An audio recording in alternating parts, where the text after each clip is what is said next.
So today we're looking at reciprocals.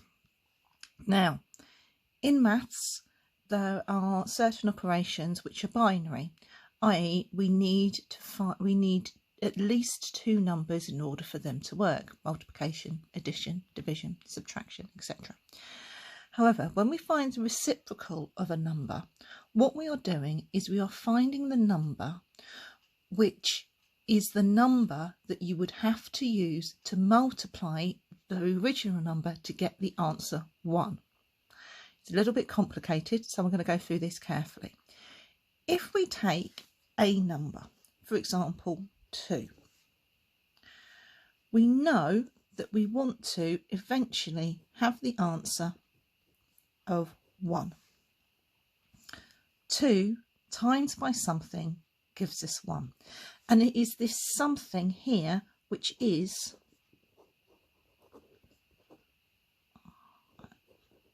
the reciprocal. 2 multiplied by something is 1, and it's this something which is 1. In this case it is a half. Okay, likewise, if we take another example of, say for example, 1/3 times by something is 1, and again that's what we're looking for. In fact, 3/3 gives us 1, so these are the reciprocals.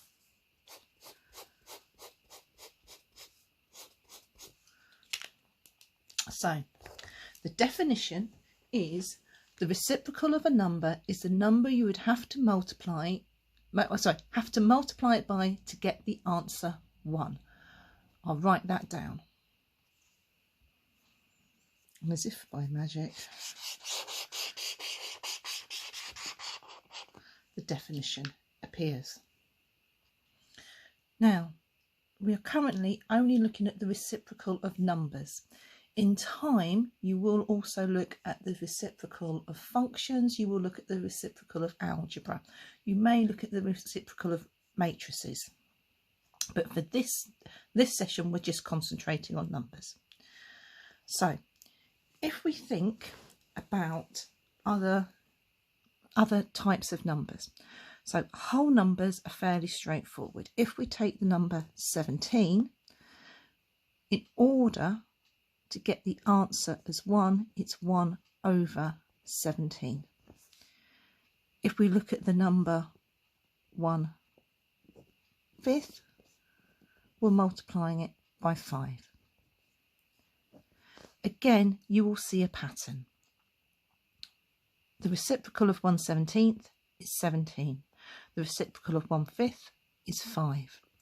And putting the number over 1 for whole numbers, or if it's 1 of that fraction, using that number is the connection. Have a go at these two questions to find the reciprocal. A, find the reciprocal of 12,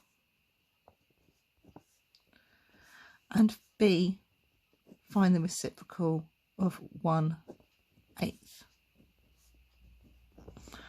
Pause the video and check back in as normal.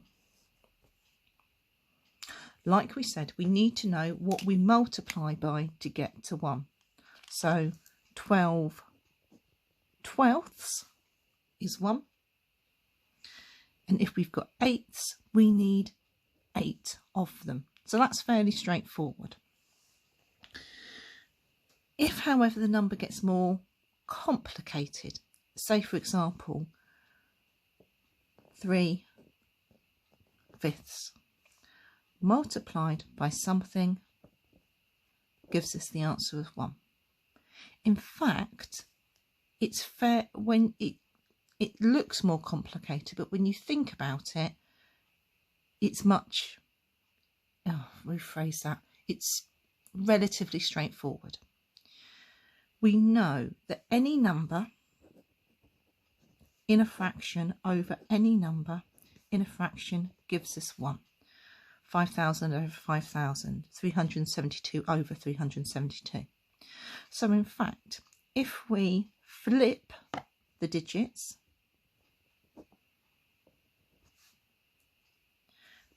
we have the reciprocal here. because 3 times 5 is 15.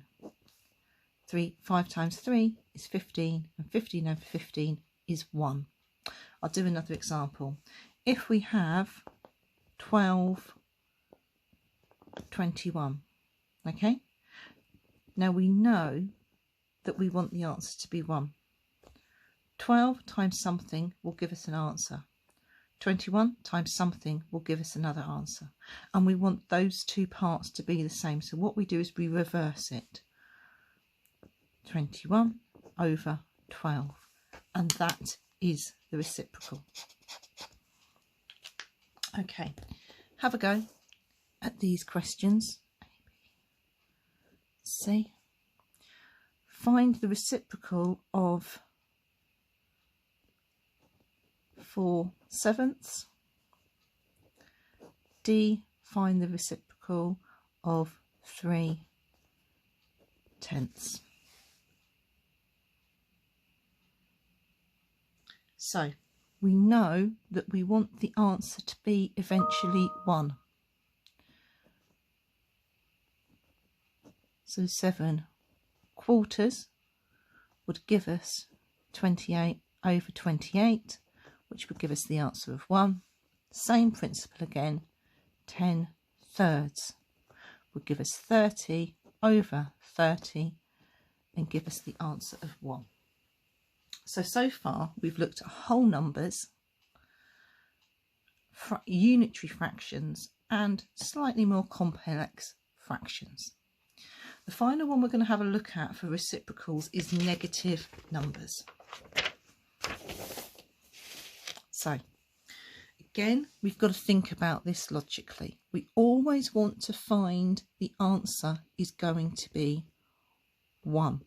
So if we take -1, we multiply it by something to get the answer 1. And what we multiply this by is the reciprocal. So if it's -1, -1 times -1 is 1. So the reciprocal of -1 is -1.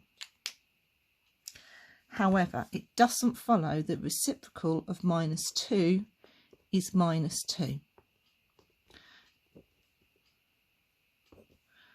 2 times 2 is 4. Minus times a minus is a plus, so that is not correct.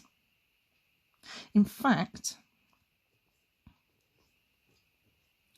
it has to be a negative.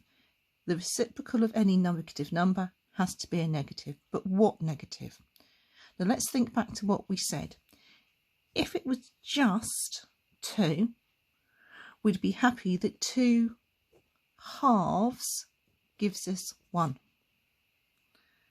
So therefore, -2 times by -1/2 gives us 1. I'll go back over that. Can't be -2, -2, because -2 times -2 gives us +4. So that can't work. Here, we know that a negative times negative has a positive, so we know the answer must be a negative. But if we just think about the magnitude, i.e. the numbers involved, 2 times 1/2 is 1. So we combine the two together to get a reciprocal of -2. Have a go with -5 times by what gives us 1, and have a go with -9 times by what gives us 1. As always, pause the video and then check back in. Okay, again, we'll break it down into step by step. Now, because we've got a negative number, we know the reciprocal has to be negative. Likewise, -5. So we need -5 lots of something to give us 1. And this something is 1/5. Negative times negative is a positive. 5 times 1/5 is 5/5 to give us 1. Again, how many ninths? So I'll rephrase that, I'm giving you the answer. We need 9 lots of something, and we need 9 ninths. But it's not just, we need 9 ninths in total. Start again, Mrs. P. -9 times by minus 1/9 gives us 1. So the reciprocal here is 1/9. Sorry, is -1/9.